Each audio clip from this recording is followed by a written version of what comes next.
Ma'am, OTP சொல்லுங்கள். OTP 3145. Ma'am, seat belt போட்டுக்கோங்க. இல்லை பரவாயில்ல, இருக்கட்டும்.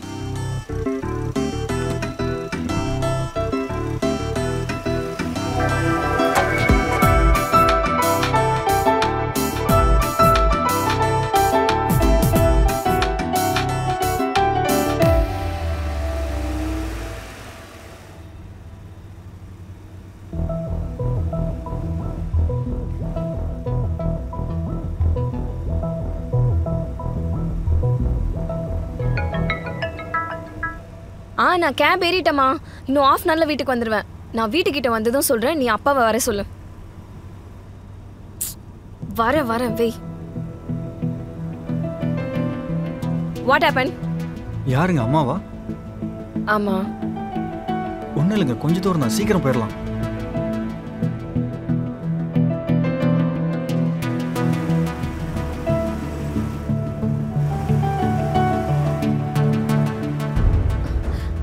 ஏன் இந்த பக்கம் போறீங்க? அந்த பக்கம் மெட்ரோ வேலை நடந்துட்டு இருக்கு. ரோடெல்லாம் பிளாக் பண்ணியிருக்காங்க. அதான் இந்த பக்கம் போறேன்.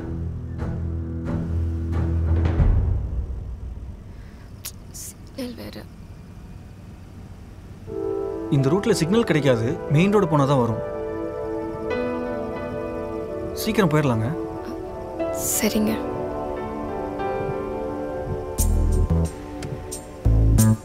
ஏங்க, நீங்க எப்பவும் ஒர்க் முடிச்சிட்டு வர இவ்வளவு நேரம் ஆயிருமா? இப்போ எதுக்கு தேவையில்லாம கேட்டுட்டு இருக்கீங்க? நீங்க முதல்ல சீக்கிரமா போங்க. அது இல்லைங்க, நான் ரெகுலரா இந்த ரூட்ல தான் கேப் ஓட்டிட்டு இருக்கேன். உங்களை இன்னைக்கு தான் பாக்குறேன், அதான் கேட்டேன். காலேஜ்ல கிராஜுவேஷன் டே. ஃப்ரெண்ட்ஸ் எல்லாம் ரொம்ப நாள் கழிச்சு பார்த்ததுனால கொஞ்சம் டைம் ஆயிடுச்சு. ஓ, என்ன படிச்சிருக்கீங்க? BE mechanical engineering. மெக்கானிக்கல் டிபார்ட்மெண்டா? ஆமா, அதுக்கு என்ன இப்போ?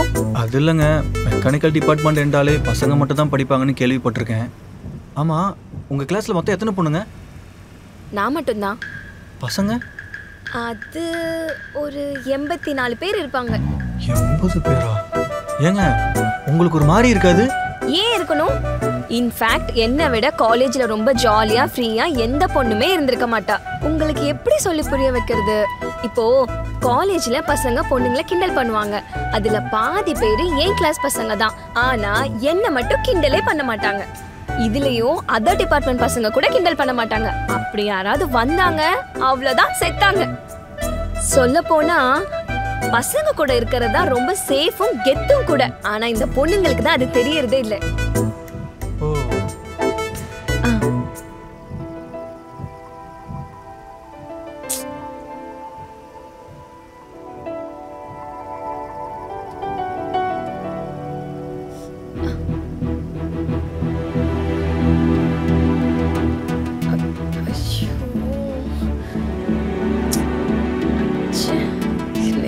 யோசிக்கவே இல்லை.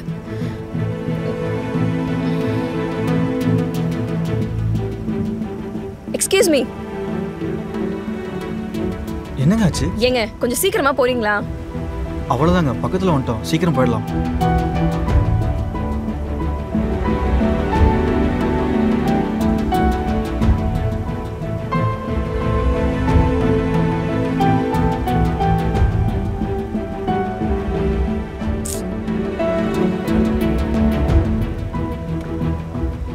என்னாச்சு? எதுக்கு வண்டி நிறுத்துறீங்க? தண்ணி காலி ஆயிடுச்சுங்க, வாங்கிட்டு வந்துடுறேன்.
ஏங்க போலாம். ஆ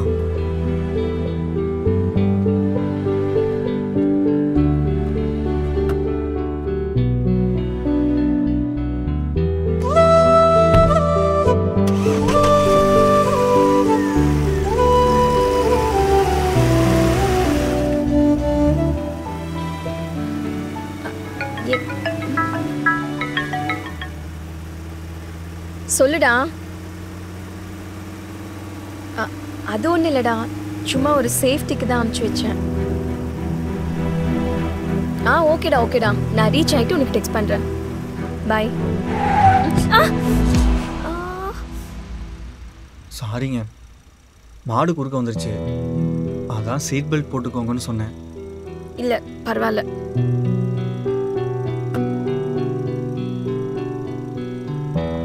ஏங்க என்னாச்சு, ஏன் இறங்குறீங்க?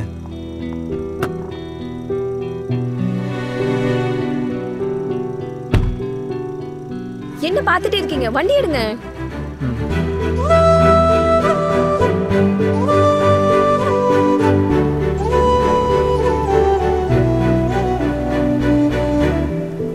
ரொம்ப தேங்க்ஸுங்க. இதுல என்னங்க இருக்கு, எதுக்காக தேங்க்ஸ்லாம்? இல்லை சாரி. உங்களுக்கு என் மேல சந்தேகம் வரலன்னா தான் ஆச்சரியமே. அப்போ என் மேல கோபம் இல்லையா? யார் என்று தெரியாத ஆட்களோட வாகனத்தில் போறது என்றால் யாருக்கு தான் பயம் இருக்காது? அதுவும் இல்லாமல் எப்பவும் போகிற பாதை இல்லாமல் மற்ற பாதையால் கூட்டி கொண்டு போகிறேன். இட்ஸ் ஓகே, நோ ப்ராப்ளம், பயப்பட வேண்டாம். எல்லாருமே அப்படி இருக்க மாட்டாங்கல்ல. ஆமா, நீங்க என்ன பண்றீங்க? ஏங்க கிண்டலா? இல்ல, உங்களை பார்த்தா கேப் டிரைவர் மாதிரியே தெரியல, ஏஜ் டிஃப்ரெண்ட்டும் எதுவும் பெருசா தெரியல, அதான் கேட்டேன். எனக்கு ஃபுல் டைமே இதாங்க, இந்த கார் தான் எனக்கு எல்லாம். நீங்க தாங்க ஜாலியா இருக்கீங்க. என்ன பாருங்க, கொஞ்சம் லேட் ஆயிடுச்சு, அதுக்கு போய் 10 கால் மாத்தி மாத்தி. ஏன் இதுக்குன்னு கேள்வி கேட்க யாராச்சும் இருக்க வரைக்கும் தான் வாழ்கிற வாழ்க்கைக்கு ஒரு அர்த்தமே இருக்கும். அதுவும் இல்லை என்றால் எதுக்கு வாழ்கிறோன்னே தெரியாமல் போயிடும். போதும் போதும், பூமர் மாதிரியெல்லாம் பேச தயவு செஞ்சு ஸ்டார்ட் பண்ணிடாதீங்க. உங்களுக்கு ஒன்று தெரியுமோ, நீ பட்ட துன்பத்தை விட அதில் பெற்ற அனுபவமே சிறந்ததுன்னு சுவாமி விவேகானந்தர் சொல்லியிருக்காரு. அப்படி இருக்கும்போது அடுத்தவங்களோட அனுபவத்திலிருந்து நமக்கு தேவையான விஷயங்களை கத்துக்கிறது நல்லது தானே? நல்லா தான் பேசுறீங்க. என்ன படிச்சிருக்கீங்க? நல்லா பேசுறதுக்கு படிச்சிருக்கணும்லாம் அவசியம் இல்லைங்க. அப்போ படிக்கல? ஆமாங்க, ஆனா என்னோட தங்கச்சி தமிழ் டீச்சருக்கு படிச்சிட்டு இருக்கா. அவ தான் அப்பப்ப இதெல்லாம் எனக்கு சொல்லி தருவா. இன்னொன்னு தெரியுமோ, எனக்கு கையெழுத்து போட சொல்லி கொடுத்ததே அவ தானா, பாத்துக்கோங்களேன். போதும், இதெல்லாம் உங்களுக்கே ஓவரா தெரியல?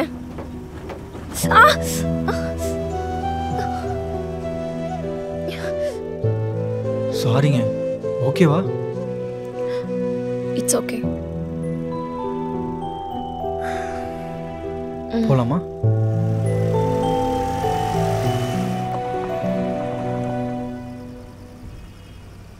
தங்கச்சினா ரொம்ப பிடிக்குமோ? பிடிக்கும் என்ற ஒத்த வார்த்தையில் அடக்க முடியாத அளவுக்கு ரொம்ப பிடிக்கும். ஏன் அப்படி? சின்னல இருந்தே நாங்கள் 2 பேர் மட்டும்தான். எங்களோட நேட்டிவ் யாழ்ப்பாணம். எங்களோட அம்மாவும் அப்பாவும் எங்களை போட்டியில் ஏற்றி விட்டுட்டினோம். பின்னாலேயே வாரன் என்று சொன்னவினும் இன்றைக்கு வரைக்கும் அவையில் வரல. கடைசியாக அவங்கள டிவியில் தான் ரொம்ப நேரம் தேடிக்கொண்டு இருந்தேன், கொத்து கொத்தாக கிடந்த ஜனங்களுக்கு இடையில். சாரிங்க. எவ்வளவு சாரி சொன்னாலும் எதுவும் மாற போறதில்லை. இந்த நேரத்தில் நீங்க கிளம்பி வந்துட்டா அப்ப தங்கச்சி யார் பார்த்துப்பா? அவள் தான் என்னையவே பார்த்துக்கணும்.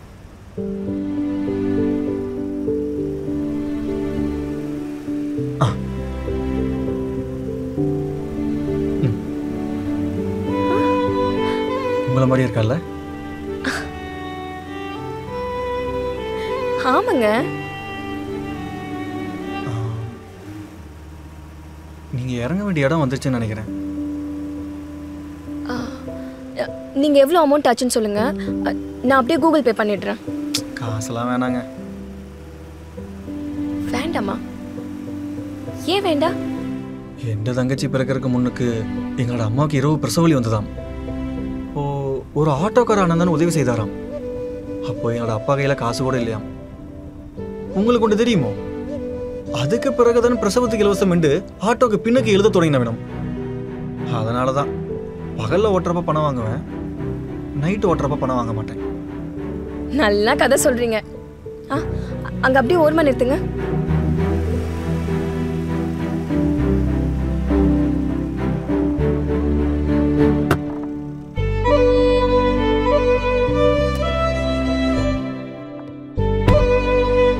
ரொம்ப தேங்க்ஸுங்க. பரவாயில்லைங்க. ஏங்க திரும்பவும் மழை வர மாதிரி இருக்கு, நீங்க போய் உள்ள வெயிட் பண்ணலாம்ல? உள்ளையா? அது இல்லைங்க, நான் உள்ள போகக்கூடாது. ஏங்க நீங்களுமா? ஏன் மாசத்துல 3 நாள் அம்மனை கொண்டு வந்து வீதியிலே வச்சிருக்காங்க. இல்ல இல்ல, அப்புறம் நீங்க மட்டும் ஏன் வெளியே நிக்கணும்? போங்க, உங்க அப்பா வர வரையும் உள்ளே இருங்க.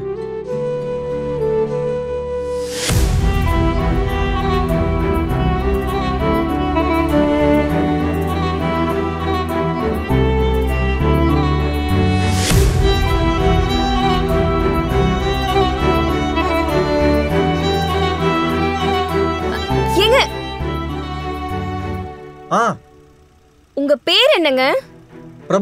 பிரபாகரன். உங்க பேரு? துர்கா தேவிங்க. நைஸ் டு மீட் யூங்க. சந்தீபம். பார்க்கலாங்க. உங்க தங்கச்சியை கேட்டேன்னு சொல்லுங்க. நீங்களும் உங்க ஃப்ரெண்ட்ஸ் கிட்ட சேஃபா வீட்டுக்கு வந்தேன்னு சொல்லுங்கள். சொல்லிடுறேங்க.